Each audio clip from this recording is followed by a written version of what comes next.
Hello, colleagues.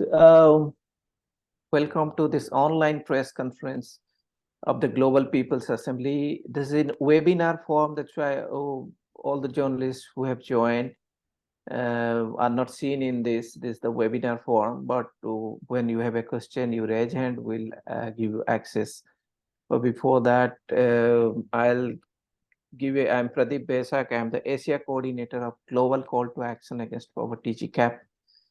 GCAP is one among the organizers for the Global People's Assembly, which happened on 17 and 18 of September in New York. And we have like 64 huge networks with us. It was kind of a all civil society coming together. Save the Children, Oxfam International, Amnesty, Greenpeace, and there are many more names. And we got huge response in terms of participation. Physically, I think there are 300 colleagues friends who participated in New York, and online was like huge. Put together, we have received 2,045 registrations from 145 countries. That's the level of participation we have in this Global People's Assembly, which concluded yesterday, both online and offline. You know that this is the midpoint of SDGs Agenda 2030, where UN SDGs Summit is taking place in the UN General Assembly, UN building in New York, where on 18 and 19, yesterday and today, where global leaders are assessing the progress of sustainable development goals. This was the time where we thought we will also make a pitch for the communities, the most marginalized groups, and also civil society voice. Friends, as far as Global People's Assembly goes, we started actually it in 2019 in New York itself, where a quadrennial 4-year review of SDGs were going on.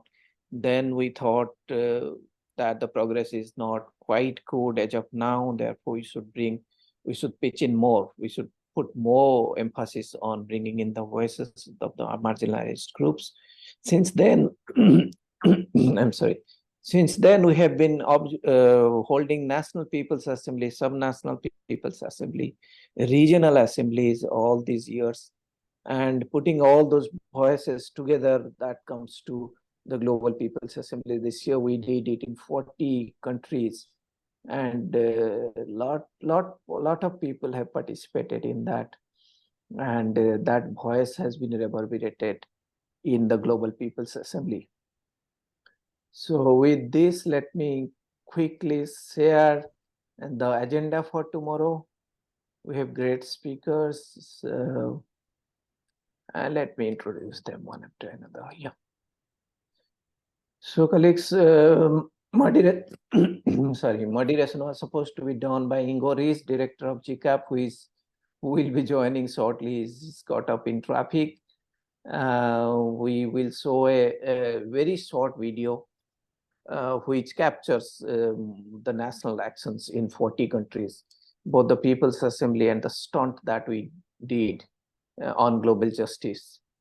Then key recommendations will be shared. Ingo, when he joins, he will share. The Global People's Assembly, let me inform you, also has adopted a 2-page declaration, which Divine can share. Share the link in the chat, which we'll also be sharing, but we'll start with Paul Devakar, who is co-chair, Global Call to Action Against Poverty, and convener for Global Forum for CDWD. Oh, I have written it. Wait. Okay, and he will be speaking on problems the world is grappling with and the possible solutions. Paul, before I go to you, let me also introduce other panelists. We have Jane Anyango, activist from Kenya, who will speak on the issue of slum dwellers. Arvanpur Bina Palikal, who is a Dalit activist from India on issues of communities discriminated by work and descent, who are also known as Dalits in South Asia, but in other parts of the world, they are known as communities discriminated by work and descent. Then we'll have Justina Kalunite, who is GCAP Lithuania, who will speak about the impact of war on Ukraine. So we'll take the questions after that. Now I invite our friend and senior colleague, Paul Divakar. Paul, over to you. Thank you, Pradeep. Welcome, friends, to this press conference. This is a very important point as we have approached and just crossed the midway point. And most of us realize, and it's not just civil society, it is also the Secretary General of the UN, as well as several other UN bodies are saying that we are halfway there, but nowhere near. The midpoint has just been crossed, and as has been shared by the Secretary General, that only 12% of the targets are currently on track. This is very disheartening.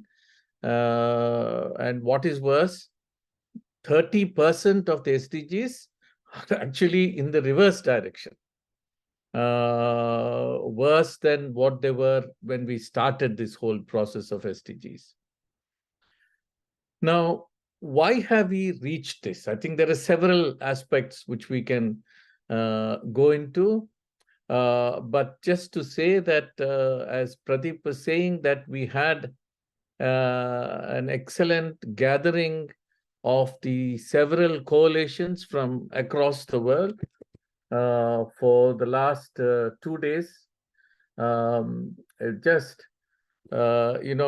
Literally we were on the road opposite to the UN headquarters. So we're on the other side, the voices from the people. All of us have been representing several layers of civil society organizations from across the world, women's organizations, women's major group, youth and children's major group, indigenous groups, communities discriminated on work and descent like Dalits, Haratin, Kilambola, Roma, Gypsy, Sinti, and Burakumin, and several other communities who are intergenerationally discriminated from across at least 40 countries that we know the data exists, and persons with disability, the LGBTQI peoples representing LGBTQI, and several other layers of society which has been excluded, especially the huge mass of those who are now being displaced as migrants across in several countries, and those who have been conflicted and impacted by wars. So these communities, what we felt is this has happened not by accident. It is because there is a systemic discrimination against the list of communities that I've just mentioned.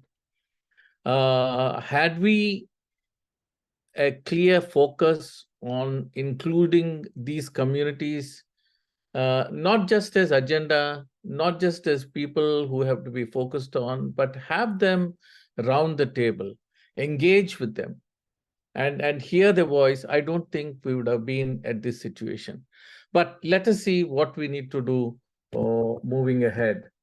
In addition to this, we must recognize, which has been the goal 16, there has been a huge attack on democracy.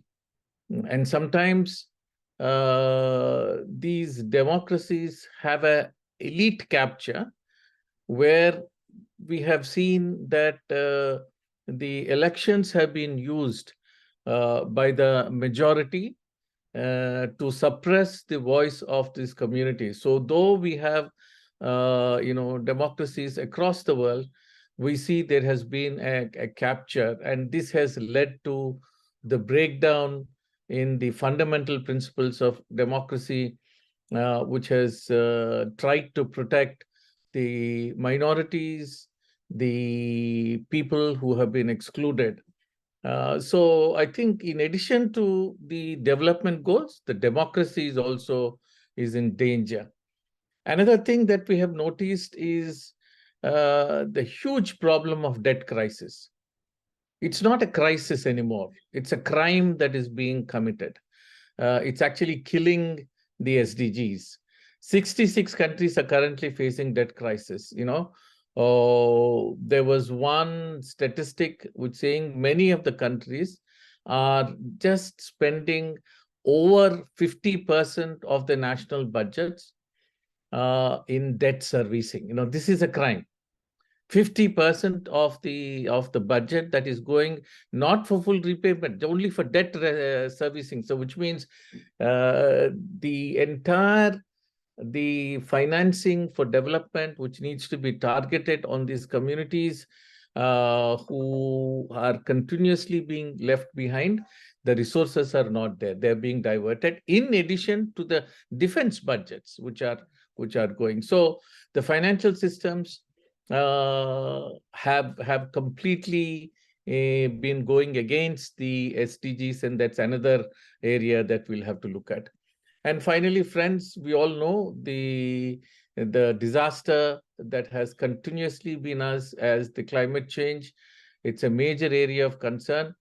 What is concern is the northern countries are refusing to ensure commitments to the end of use of fossil fuel. It's not just the northern countries, it's also southern.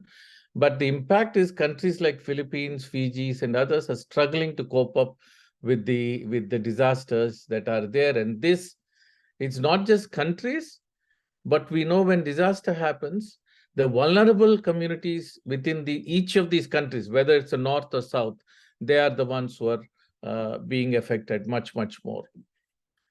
And then the lobby of these industries, the fossil fuel industries, has kept the world dependent on an energy system which we know has failed us. So, which we really need. So the demand for global justice is much, much more louder, and we need to take this very clearly. I think business as usual is not enough. We need a renewed commitment. First of all, a trust. Why should the people trust these governments, these multilateral systems, which have come in primarily because we have a crisis, and now we see this crisis is not being handled. So one clear thing, there has to be a fairer distribution of wealth. So taxing the rich has been one of the things. Oxfam in its report has seen that without this, it's impossible for us to see. On the one hand, even during the COVID time, we have seen that the billionaires have emerged primarily on the pharmaceuticals that have made it possible. But then, so even in a crisis, we are allowing more creation of wealth. So there must be a political commitment, a political will to be generated to tax the wealth in order to see that we have billions. Now, it's not just enough that we have this development financing, but this development financing must be structured in each of our nations, whether it's the north or the south, to ensure that they reach the excluded and the leave no behind communities that we have said, the indigenous peoples, the internally displaced communities, across the communities discriminated on work and descent, especially the women and the LGBTQ and other discriminated communities. I think minorities in each of these. How do we make the budgets that are targeted and focused and ensure the generated wealth or the redirected finances reach these communities? I think that is very clear, and that we feel cannot happen without the participation and inclusion of the communities that have completely been left behind. And this, I think, is a very midpoint red alert that has come, and we need to see this writing of the wall.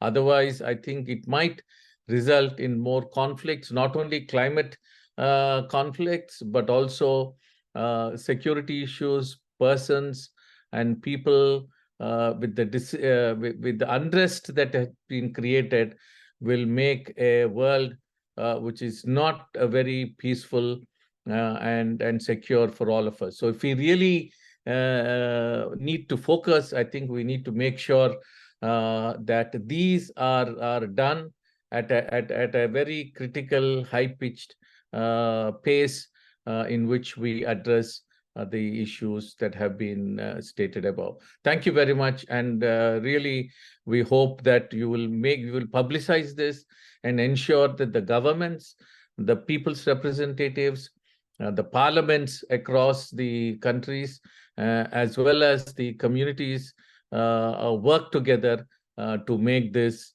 and to rescue this situation that we are currently in. Thank you very much. Thank you, Paul. Thank you. You rightly stated that we need to give space to the communities and civil society to make SDGs work. Colleagues, thank you. Before I go to next panelist, let me share the video that we have, which has captured the national actions from 40 countries, National People's Assembly and STONT. We are facing a little bit of problem on audio, but this video, if you see, even if you do not hear the audio, that's still all right. You can see the video.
Okay, so that was a short video. I'm not sure if you heard it, but it's a clear message which has gone to the leaders, the policymakers from 40 countries in Asia, Africa, Latin America, and to not only People's Assembly, but also the STONTs mobilization around the world that we have done, demanding justice, global justice, health justice, ending inequality, etc. So do I invite next panelist, Veena Palikal, who is a Dalit activist from India, to throw light on the issues that this community face. Community is discriminated by work and decent. Veena, over to you. Thank you very much, Pradeep, and to GCAP for this opportunity. Just like Paul has said that, we're only 12% on track, which means we are really behind on these goals. Ultimately, the communities that are impacted by this largest are the communities that are the farthest behind. for example, communities discriminated on work and descent, including Dalits, Kilambola, Haratin in Africa, Roma communities in Europe. These are some of the communities that are further marginalized because of either it's the climate crisis or it is the other civil wars, etc., that is impacting. We do know that, you know, in 2015, when the SDGs were signed, we were full on with this huge frame, so many goals, 17 goals, 169 targets, etc., etc. And there was a lot of excitement in that. But we all also know that, you know, at the country level, many of these goals are not being implemented as we had envisioned or as this frame had envisioned in 2015. So what can we do about it? And why is it that till today we do not have communities discriminated by work and descent and other marginalized communities at the table? And I think one of the things that we're here to demand is that we need to look at SDGs through a rights-based approach, but have many of the representation of communities that are most marginalized and feel the brunt of this. We come here every year in July, in September to monitor the SDGs, but we do know that people are dying on the ground because of human rights abuses, violence every day, lynchings. In developing countries, we see people dying of hunger even today. So the goals seem such a far-off reality from what we are talking. But of course, I'm not here just to speak on the issues and the problems. I'm hoping that we can convince or we can demand the governments and the UN agencies for some urgent actions to ensure that we move ahead. And that's really important, to listen, to visibilize the issues of the marginalized, to have actions that are more inclusive, that are more equitable. We do know that 1% of the population, you know, owns a large proportion of the wealth. So it's not that we don't have resources in the world today to address poverty or to address other issues, but it's you know, not uniformly distributed. So how do we look at redistribution of wealth? There is definitely a cost of conflict and strife and wars. So we need to ensure that when we're talking about this, that we're talking about peace, but how do we bring in sufficient budgetary allocations to ensure that we have mechanisms to address this? We need to ensure that all intersectionality of Dalit women, intersectionality of all genders, persons with disability, the LGBTQI community, all of their voices are also built into this frame and also built into actions that we propose for ensuring that we implement the SDGs. And of course, climate change, we're seeing while we are here, we're seeing across the world globally how climate crisis is becoming such a huge issue. And how, as Paul had already mentioned, that the countries that are polluting the most are refusing to cut down. So that's something that we need to demand, that as people coming from developing nations, that we would like the countries that are the most biggest polluters to ensure that they take some actions so that the impact is not felt by the people living in the developing nations. And finally, I'd like to say that whatever goals that we're looking at, to be able to implement this, we need to look at the principle of non-discrimination and equality, and ensure that the resources, you know, we have the Addis Ababa Pact, where you know, they came up with this frame of how we're going to utilize resources, who is going to fund the implementation of the SDGs. And I think we need to pull up all these actors, whether it's the domestic funding, whether it's the international funding, whether it's private funding, to ensure that we all come together so that we're able to pull people out of poverty and ensure that people don't die of hunger in today's time and age. So we call on the nations and we call on the UN agencies to ensure that we have more equitable and inclusive policy and plan, and an urgent plan to ensure that we reach our goals by 2030. Thank you. Thank you, Veena. That's very insightful. The principles of non-discrimination and equality, that's something which the policymakers should adhere to. Unfortunately, that's not happening. We wish that that happens in coming days, and hope that through the media, our voice reaches out to the policymakers, both at the national level and all those who are working at international level and the UN systems. So with this, I invite our friend and colleague Justina from GCAP, Lithuania. Justina, if you can throw light on the impact of war on Ukraine, if you want to touch upon the refugee crisis, which is there very prominent in Europe, feel free to add that. Yeah. Yes, good morning. Can you hear me well? Yes. Okay, wonderful. So good morning. I'm Justina from Lithuanian NGO platform and the GCAP. Thank you for inviting and nice to be here. While at the same time we are here discussing Ukraine is waking up to 573rd day of the war, which been teaching us a lot of lessons, right? I would like to capture the couple of points. First of all, that the war in Ukraine and Russia's aggression doesn't only addresses to Europe, right? We have seen the global related aspects which affected all the around the globe, the food crisis, the political agreements which affected increased inequalities, raising prices, climate, right? So when we speak about the war in Ukraine, at first we have to collaborate all together. I mean, we have to join in solidarity in many of the aspects. First of all, of course, as being in a neighborhood country, we day-to-day support our colleagues who are still working on the ground. I mean, the Ukrainians who are day-to-day basis addresses humanitarian issues, addresses the environmental issues, addresses the social issues, food and everything, and it's our highest support for them. Not to mention like 70 million displaced, 70 million Ukrainians displaced internally, and also in Europe. It's one of the largest immigrations in Europe in the recent decade.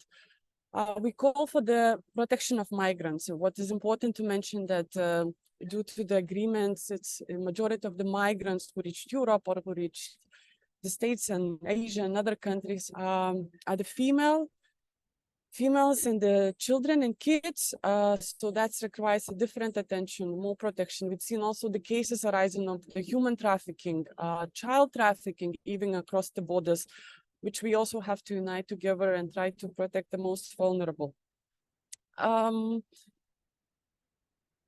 While we address day-to-day challenges, still we also focus on what's gonna come next and how we're gonna see us together with Ukraine in the nearest future, how we're gonna rebuild the better, how we're gonna minimize the environmental impacts, how we're gonna co-share the space and know the world as a better place, right? That's a big challenge for us. And together with solidarity with Ukraine and our colleagues there, we also express the solidarity with our colleagues from Belarus, who also been displaced from Belarus after the last elections, and also being in exile, operating as civil society with no space in home country and facing more and more restrictions. So my deep invitation to all of us, look at those issues in a broader way and join together with the community still on the place, or us supporting the Ukraine and Ukrainians from the other countries. Thank you. All right, yeah.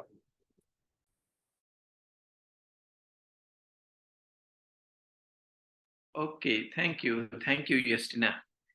So very grim situation in Europe, and it has spread out to. It has affected not only Ukraine, not only Europe, but also spread out to rest of the world. This warmongering somehow has to stop, for the greed of power. It's happening not only in Ukraine, in several parts of the countries. vested interest groups behind it, arms lobby, then whole eye on the natural resources in countries. This is pushing people, countries, rich countries mainly, to be warmongering.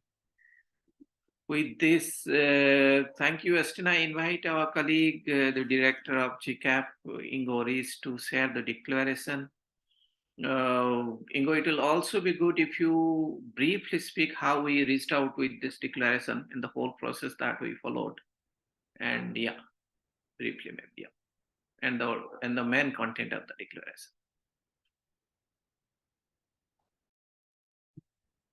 Hello, everybody.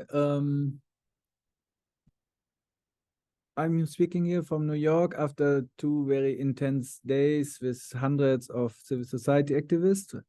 We had registrations, I mean, including online, of course, of 2,040 people from 145 countries. That's quite impressive.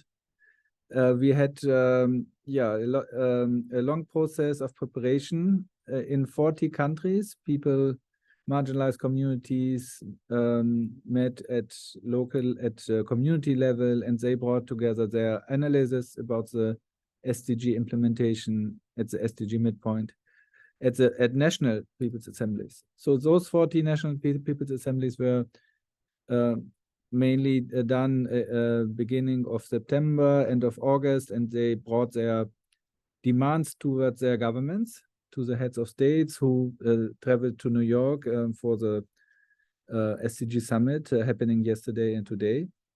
So they also did, of course, press conferences and public stunts. We have seen in the video a little bit of this. And then finally, they brought this together in regional people's assemblies. They were done online in Africa, Asia, Latin America, Caribbean, and Europe. And finally, the people brought their messages to New York. So this is one of this bottom-up process is really important, that we bring people's voices, and especially of representatives of marginalized groups like communities discriminated by work, as we have heard, persons with disabilities, also women's group, youth groups, indigenous groups, so that we support them to have a voice here in the UN, and also that we do this together. We had co-organizers from 64 organizations. So there were the big ones like Oxfam, Amnesty International, Greenpeace, Save the Children. We also had many of the major groups from the United Nations, and then regional and national networks. So a very broad civil society, and all of them gave inputs into the declaration. So we had a process for the last weeks, and we agreed on key messages. So we are starting to say in the declaration that we are really frustrated and not satisfied about the process with the SDGs. Only 15% of the SDGs, of the targets, will be reached probably. And even we are falling back in many of them, in 30% of the targets. So this is a really very bad situation. We can see this, for example, for hunger, for people living in poverty, that we had an increase, of course, because of COVID, but even afterwards. So we brought these key demands together, and starting with the economic and financial justice. We see there's a debt crisis, and the saying is, debt is killing the SDGs. 60 countries are in debt distress. They're paying more for debt services than for social expenditures, including health and education. And there's no system to solve this. Also, we need a different tax system. So this is another part where countries, governments need to get resources to spend for social expenditures. The other second point is the climate and environmental justice. That was also a very big topic at the People's Assemblies. We had 3 sessions. We had especially the one on climate finance got a lot of attention, because this is really affecting many people. And you know, the COP will come, and there's also the Climate Ambition Summit, which will happen here tomorrow. Then the third part is on social justice and gender equality. This includes the whole area of social protection. We demand a global fund for social protection, also universal health coverage, and also the whole area of sexual and reproductive health and rights. It's very crucial for women, and there are many member states in the UN blocking progress on that. And finally, the fourth point on civil society, human rights, and the UN. So, as you know, in many countries, and unfortunately a growing number of countries, the civic space is limited. We see this in basically all over the world. Our colleagues often cannot even meet, they cannot do demonstrations. So, and that is, of course, violating human rights, but it's also affecting the implementation of the SDGs. If the people cannot speak up for themselves, governments will also not implement the SDGs, and of course, they cannot fight for their rights. So that's a problem, a big problem at national level, but even at the UN, it's getting more difficult, and the space is quite limited. As also multinational companies are trying to have influence in the UN. So therefore, our demand is also to have more space for civil society, especially for marginalized groups, as Paul Divakar had explained. And the Global People's Assembly is one step to that. So we actually want to establish this as a civil society forum. We got the greetings from the Secretary General.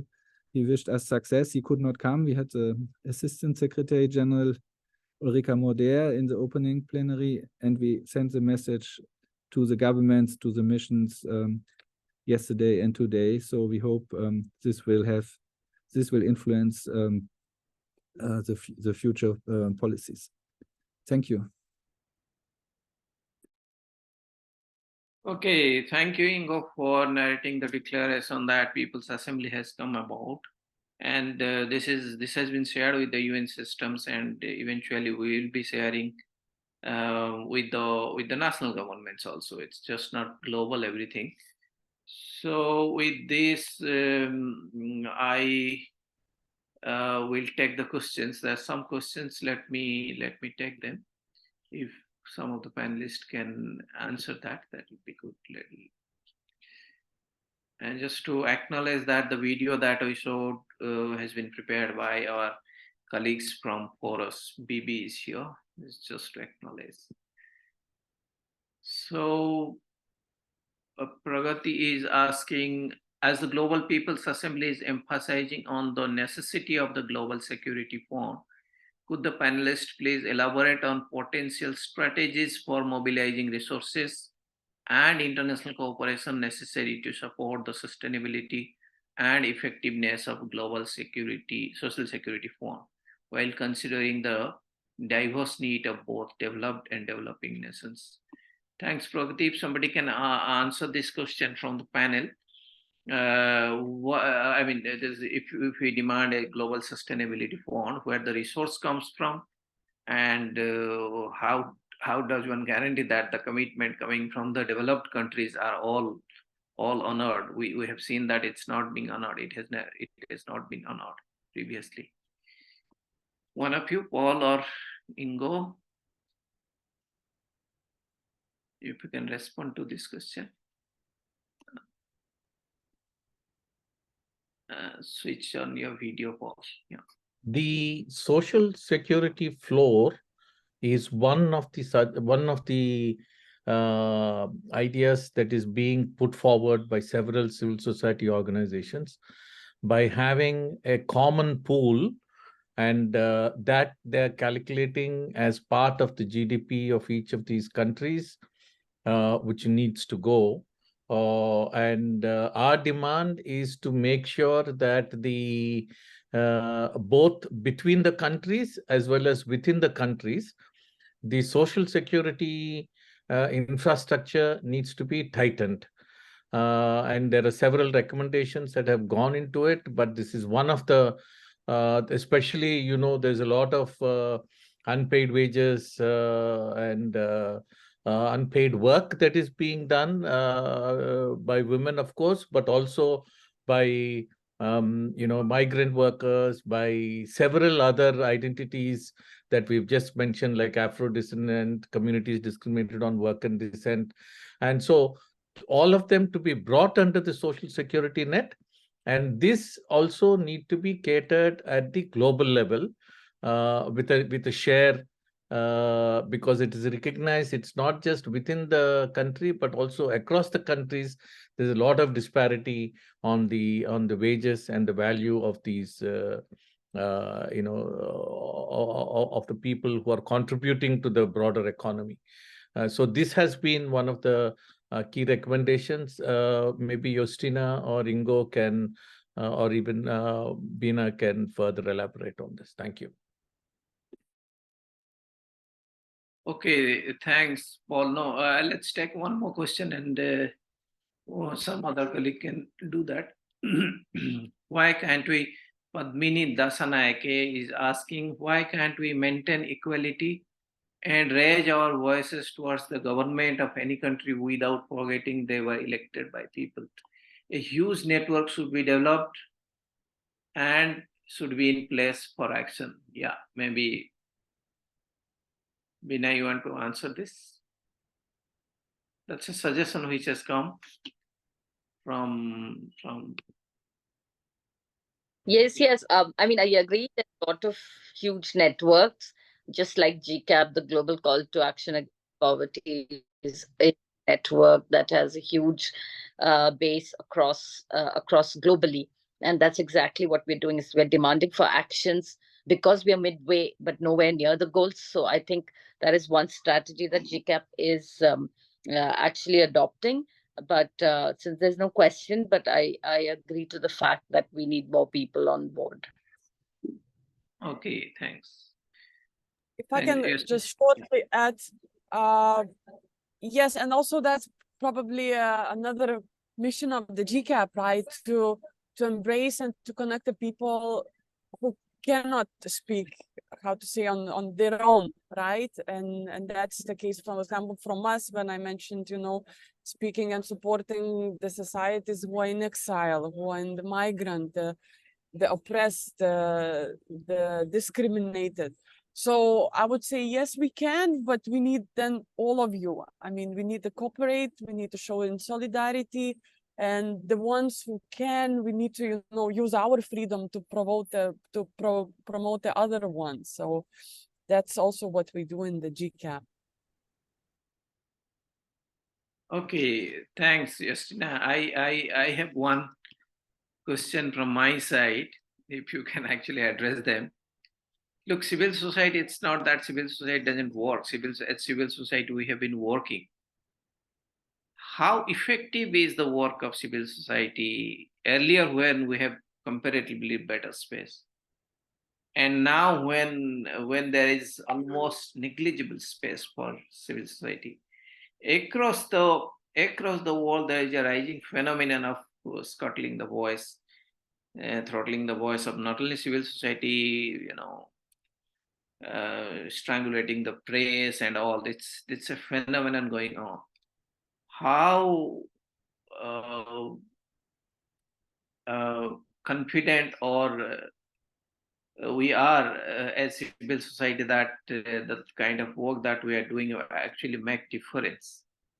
That's a key question I have for the panelists.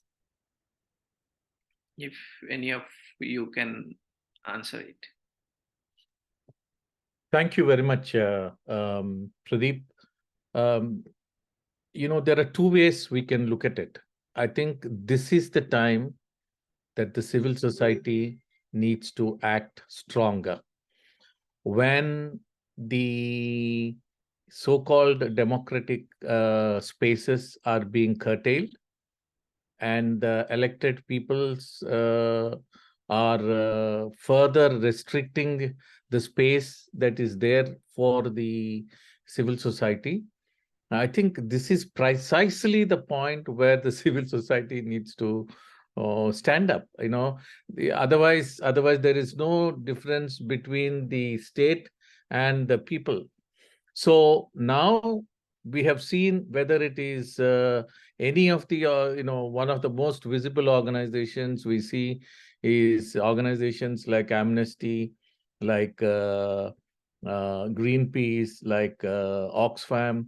In many countries, their own presence is quite very restricted, and I don't see them going back. And this is only the large organizations. But we must not forget civil society doesn't contain only of these large organizations. There are several much smaller, those on the ground who are continuing whether there is space or not, and more effectively, wherever there has been no space, the voices are coming up. And as Justina has just said, the platforms like the Global Call to Action Against Poverty are giving a space to address some of these issues, which are very difficult to address at the subnational, national levels, to take this voice and say, these are the issues that need to be heard. And I think that aspect is becoming much, much more effective. And I think the effectiveness can only be gauged when the restrictions are high. So now I see the voices, even though they are being restricted, the voices are getting louder. The interventions of the civil society is getting sharper. And I think this is the spirit that we need to recognize and also support at every stage. Okay, thank you, Paul. Vinay, yeah, please go ahead. Yeah, I think that's a very critical question, that, what is the impact? And just to take an example from the country that I come from, India, many of the progressive legislations, whether the Employment Guarantee Act, whether it's the right to information, right to education, all were policies that were drafted and pushed by civil society. So we have a very critical role to play. However, having said that, I think the onus of implementation of these goals cannot be on us. It is the responsibility of the state to ensure that no one goes hungry, or that people are not killed based on caste or race or etc. So I think we still need to continue, so our voice has to be there. And I think like Justine said earlier, that the organizations like GCAP, what we're doing is we're trying to visibilize the invisibilized voices. So we're trying to bring the voices that are normally not at the table. And I think that is a very critical role that civil society has to play. Having said this, also to say that, the space is shrinking, like Paul had already mentioned, and not only shrinking, but there's a lot of on our voice and voices of dissent. We need to continue to challenge that. Okay, thank you, Veena, for responding to that. Colleagues, any more questions from the media friends? You can raise your hands or put the questions here. Yeah, Noreen, please. Just a minute. I'll just allow you to. Yeah, I'll promote panelist.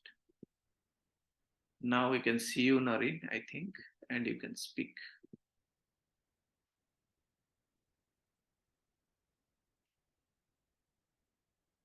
Wait.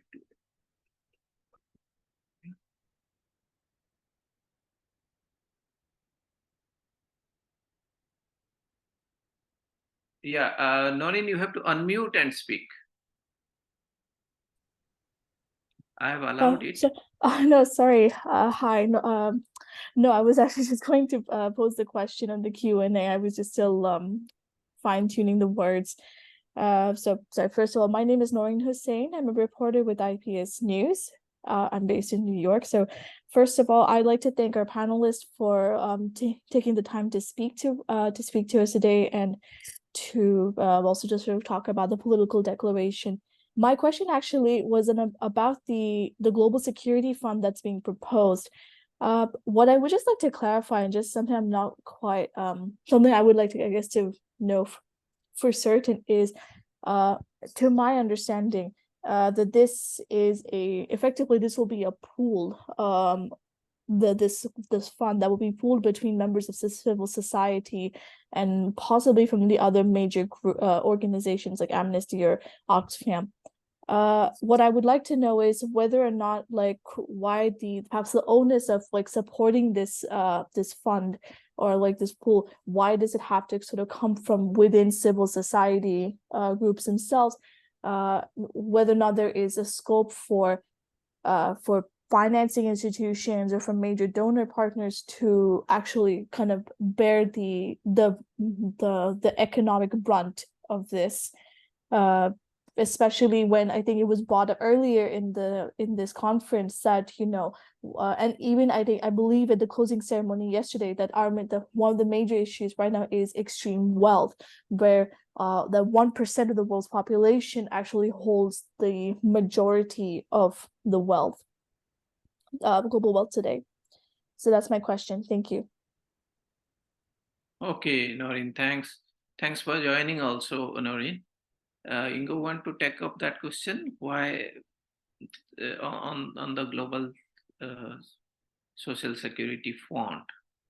Maybe that's not clear to many of our colleagues. If it is, yeah, can elaborate a little more on that? Okay, can you hear me? Yeah. So the Global Fund for Social Protection has two elements to support and work with the countries to set up or to strengthen their social security systems, basically to cover all with social protection floors. And the second also to support governments in funding them. So the calculation by the UN Special Rapporteur on Human Rights and Extreme Poverty, Olivier de Schutter, is that for least developed countries, that means a group of the poorest countries, it would require $79 billion per year to cover the full social protection floor for all the people there in those countries. That's of course a big amount, but it's not such a big amount that it wouldn't be possible. And of course, countries have their own resources. So at the beginning, the least developed countries cannot cover them 100%. So they need international support.